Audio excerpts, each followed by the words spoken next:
So moving on, we have looked at reducing fractions, multiplying fractions, dividing fractions, and now we're going to do adding and subtracting. Remember, we're doing adding and subtracting after multiplying and dividing because with fractions, things are backwards. Multiplying and dividing fractions is easy, adding and subtracting is hard, which is the complete opposite way it works with regular whole numbers and decimals. So adding and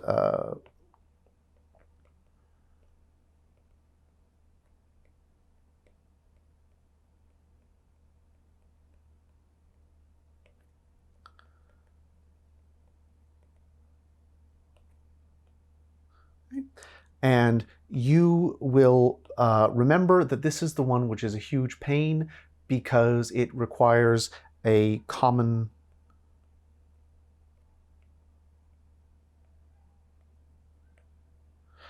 So if I have fractions, so you can think of chocolate bars or pies or cakes or loaves of bread or whatever you want cut into sections, it's very, very easy for me to make sense of 1/5 plus 3/5.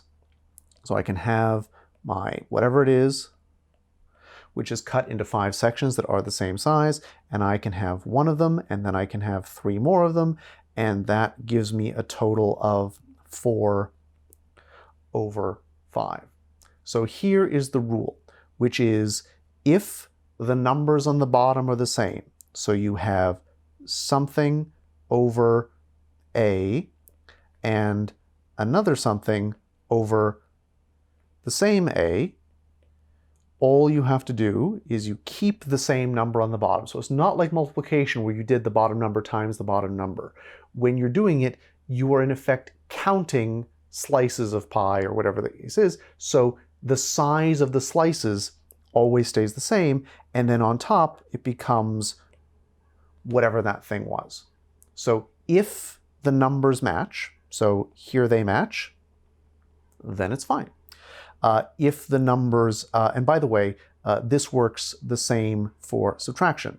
So if I take out this and this and this and just put in minus signs, put the rest of that line back in, if I put in minus signs, it's exactly the same. So I can think about as long as the pieces are the same size, I can count them up together or I can subtract them and take them away, and the entire time, whatever the number, the denominator on the bottom is going to stay the same. Where you have to work is when those numbers do not match. So let's do just the easiest one first. So we'll do 1/2 plus 1/4. And we can imagine what this picture looks like. So I can imagine a half, but I can also imagine quarters. So the half looks like this and the quarter looks like that. I know the answer to this has to be 3/4. So how do I make that work? Well, I know the rule, which is if the bottom number is the same, it all works perfectly. So what I want to do is I want to make the numbers match. Well, and the way I'm allowed to make them match is through equivalent fractions, which means either multiplying or dividing by the same number. In this case, if I did this times 2, 2 times 2 would also be 4. Now, I can do it as long as I do the same thing top and bottom. And by the way, no teachers ever kind of show you like this. These scribbles are really, really, really useful. I do them all the time. I encourage my students to use them. And the way you use them is you just make sure that there's a little bit of space in between the symbols that you write so that if you need to put scribbles in to sort of keep track of what you're thinking, you have the room to do it. So this is now 1 times 2 is 2, 2 times 2 is 4, this is still 1/4, and the bottoms are the same. Bottoms are the same.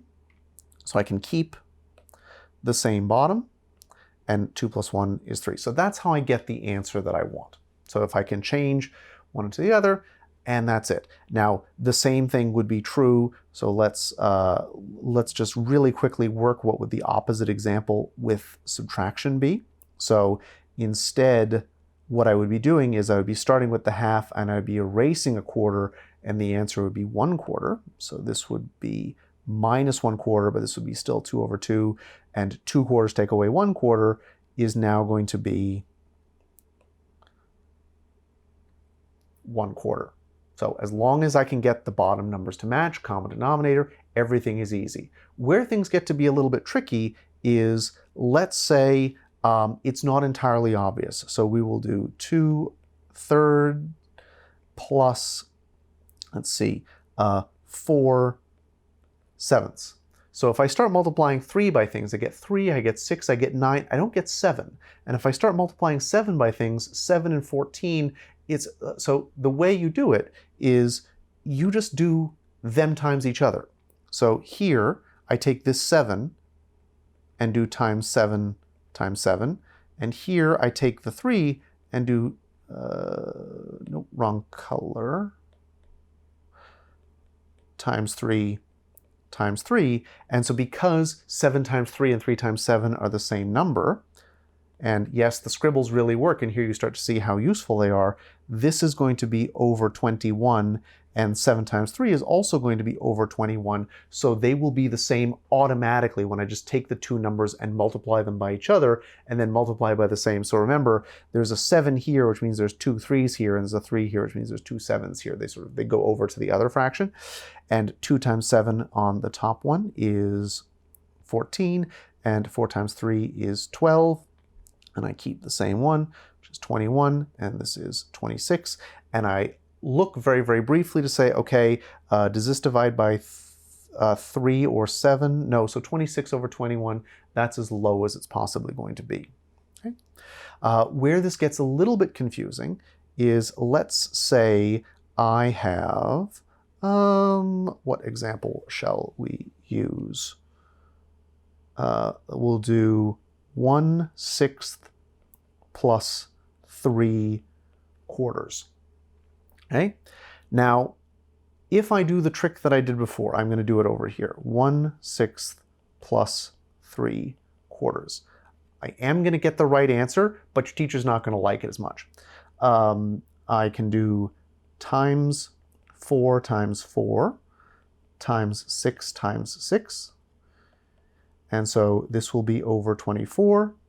This will be over 24. 1 times 4 is 4. 3 times 6 is 18. The answer will be over 24, and this will be 22. However, both of these numbers are divisible by 2, so I should do divide by 2, and I will get 11 over 12, 11/12. Okay? So that's the answer that your teacher will not like, and the reason they don't like it as much is they think this extra step is a bit of a waste of time. Okay? So what you really should be doing is, this is what goes on in your head. You make the list, the list of multiples of 4. 4, 8, 12, 16, 20, and you make the list of multiples of, oh, and sorry, this, I guess there's 24 here as well. And then you make the same list for 6, 12, 18, 24. So what I found was this 24. Okay? But what was not obvious is that 12 also worked. Okay? So really what they want me to do is they want me to get this not up to 24, but up to 12. And so this will be times 2 times 2, and this will be times, so 4 to get 12 times 3 times 3. This is 2 over 12, and this is 3 times 3, 9 over 12, which is 11 over 12. However, I will be honest with you, in terms of the amount of time it takes, I mean, these are small numbers, you can do the mental math in your head. I actually think in terms of getting work done and the amount of time it takes you, I think that this way of doing it is faster. I think you should never feel bad about just getting to the quick method and doing 6 times 4, 4 times 6, and going 24, and doing the extra step where you have to reduce at the end. I think for most questions, this version is actually faster than this version, even though technically the teachers like this version better. However, you get to cheat a little bit because you learned it a long time ago. you're not being tested on adding fractions, you're using adding fractions as part of a bigger question. So they're apt to care less, so you might as well switch to the one that works. And actually, the real method that I suggest for all of my students is we are too old and too busy to go finding common denominators. I am going to type in 1 over 6 plus 3 over 4. I will hit equals, and it tells me the answer straight up is 11 over 12. So if you've watched the video on choosing a calculator, you know you can pick a calculator that will give you the answer as a fraction, not the big one, but the small one. Okay? And that is the way you do it, but that is the sort of thinking behind it. Okay? We're going to do one more quick video in this series talking about dealing with fractions and negatives, because those will be a thing. But right now you can find equivalent fractions, reduce fractions to their lowest terms, multiply, divide, add, subtract, and so you are nearly there. We'll finish up and we'll see you soon.